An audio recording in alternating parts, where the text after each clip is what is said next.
আসসালামু আলাইকুম আরহামাতুল্লাহি ওবারাকাত। আলহামদুলিল্লাহ ওসসালাতু ওয়াসসালামু আলা রাসূলিল্লাহ ওয়া বা'দ।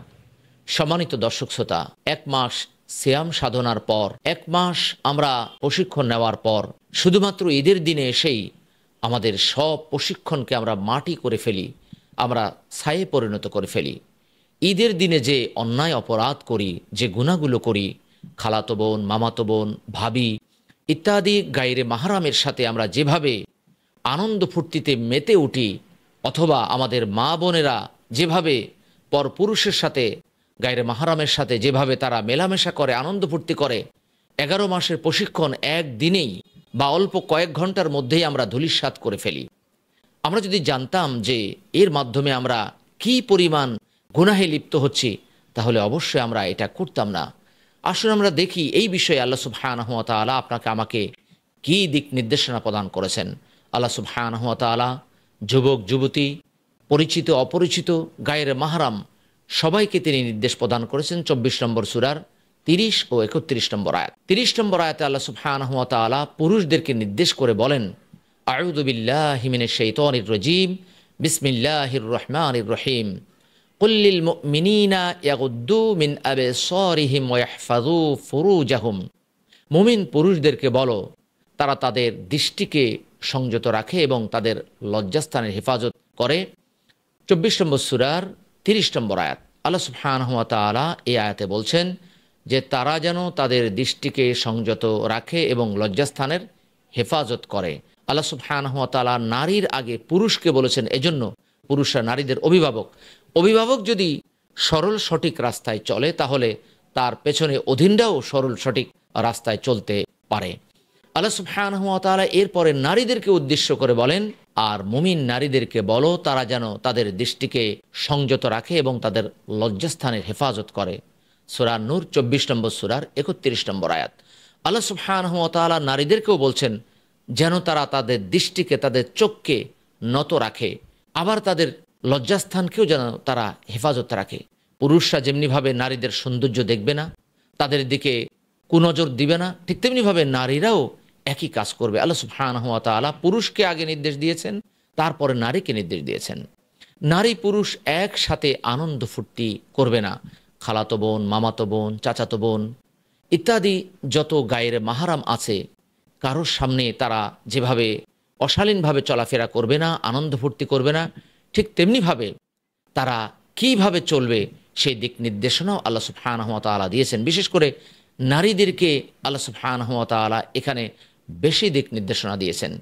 কেননা নারীরা যদি রাস্তায় বের না হয়, পুরুষরা তাদেরকে নিয়ে আনন্দ ফুর্তি করতে পারবে না। আল্লাহ সুবহানাহু ওয়া তাআলা বলেন, অকরনা ফি বুয়ুতিকুন্না ওয়ালা তাবাররুজনা তাবাররুজাল জাহিলিয়াতিল উলা।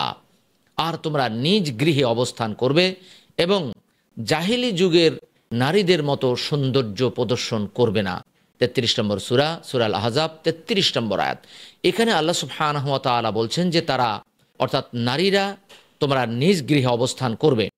এখন নারীরা বলতে পারে যে পুরুষদেরকে না বলে আল্লাহ সুবহানাহু ওয়া তাআলা আমাদেরকে কেন নিজ গৃহে অবস্থান করতে বলছেন? কেননা নারীদের বেশিরভাগ কাজই ঘরে, সন্তানের লালন পালন, স্বামীর সেবা, তাদের সেবা যত্ন ইত্যাদি বেশিরভাগ কাজই নারীদের হচ্ছে ঘরে, আর পুরুষের বেশিরভাগ কাজই হচ্ছে বাইরে, যেমন গাড়ি চালানো, তাদের সংসারের রুজিরুটির ব্যবস্থা করা, কৃষিকাজ করা, চাকরি করা, বেশিরভাগ কাজই হচ্ছে পুরুষের বাইরে, আর নারীদের বেশিরভাগ কাজই হচ্ছে ঘরে।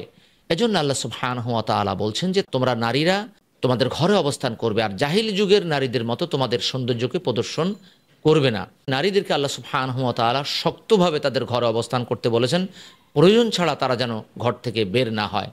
অন্য আয়াতে আল্লাহ সুবহানাহু ওয়া তাআলা বলেছেন যে তোমরা তাকওয়া অবলম্বন করো, তবে পর পুরুষের সাথে কোমল কণ্ঠে কথা বলো না, তাহলে যার অন্তরে ব্যাধি রয়েছে সে প্রলুব্ধ হবে, আর তোমরা ন্যায়সঙ্গতভাবে কথা বলবে। 33 নম্বর সূরা, সূরা আল আহজাব 32 নম্বর আয়াত।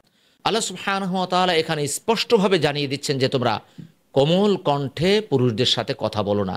আবার তিনি বলেছেন যে ন্যায়সঙ্গত কথা বলবে, অর্থাৎ কোমল কণ্ঠে কথা না বলে শক্ত কণ্ঠে কথা বলতে গিয়ে এমন যেন না হয় যে কোনো পুরুষকে দেখলেই আমি ঝাঁঝালো কণ্ঠে কথা বলছি যে বেয়াদব, বদমাইশ, রাস্তায় এসেছো, নারীর দিকে তাকাচ্ছ, আল্লাহ সুবহানাহু ওয়া তাআলা এটাও বলতে নিষেধ করেছেন। তিনি বলেছেন ন্যায়সঙ্গত কথা বলবে। ঈদের দিনেই কি আমাদের তাকওয়া শেষ হয়ে যাবে? আল্লাহ সুবহানাহু ওয়া তাআলা বলছেন লাআল্লাকুম তাত্তাকুন। রমাজানের আয়াতে তিনি বলেছেন ২ নম্বর সূরা ১৮৩ নম্বর আয়াতে যে সিয়ামের মাধ্যমে যাতে করে তোমরা মুত্তাকি হতে পারো, সেই তাকওয়া, সেই মুত্তাকি কি আমরা ঈদের দিনেই শেষ করে ফেলবো? আল্লাহ সুবহানাহু ওয়া তাআলা আপনাকে আমাকে এটা ধরে রাখার জন্য নির্দেশ প্রদান করেছেন। তিনি বলেছেন ওয়ালা তাকুনু কাল্লাতী নাকাদাত গাজলাহা মিন বা'দি কুওয়াতিন আনকাসা। আর তোমরা সেই নারীর মতো হইও না যে তার পাকানো সুতা শক্ত করে পাকানোর পর টুকরো টুকরো করে ফেলে। সূরা নাহল ১৬ নম্বর সূরার ৯২ নম্বর আয়াত। আল্লাহ সুবহানাহু ওয়া তাআলা বলছেন যে সেই নারীর মতো হইও না যে তার পাকানো সুতাকে টুকরো টুকরো করে ফেললো। তোমরা যে ইবাদতবন্দি করেছিলে, সালাত আদায় করেছিলে, রমাদানে যে তোমরা প্রশিক্ষণ নিয়েছিলে, সেই প্রশিক্ষণকে মুহূর্তের ভিতরে ধূলিসাৎ করে দিও না। অতএব আল্লাহ সুবহানাহু ওয়া তাআলা এই ঈদের দিনে আপনাকে আমাকে বেহায়াপনা, অশ্লীলতা, গুনার কাছ থেকে বিরত থাকার তৌফিক দান করুক। আমরা যেন নিজে বাঁচতে পারি, পরিবার পরিজনকেও যেন বাঁচাতে পারি। আল্লাহ সুবহানাহু ওয়া তাআলা বলেছেন কু আনফুসাকুম ওয়া আহলিকুম নার। জাহান্নামের আগুন থেকে নিজে বাঁচো, পরিবার পরিজনকে বাঁচাও। ৬৬ নম্বর সূরা, সূরা তাহরিম ৬ নম্বর আয়াত। আল্লাহ সুবহানাহু ওয়া তাআলা জাহান্নামের আগুন থেকে আমাদের প্রত্যেককে বাঁচার তৌফিক দান করুক। আমিন।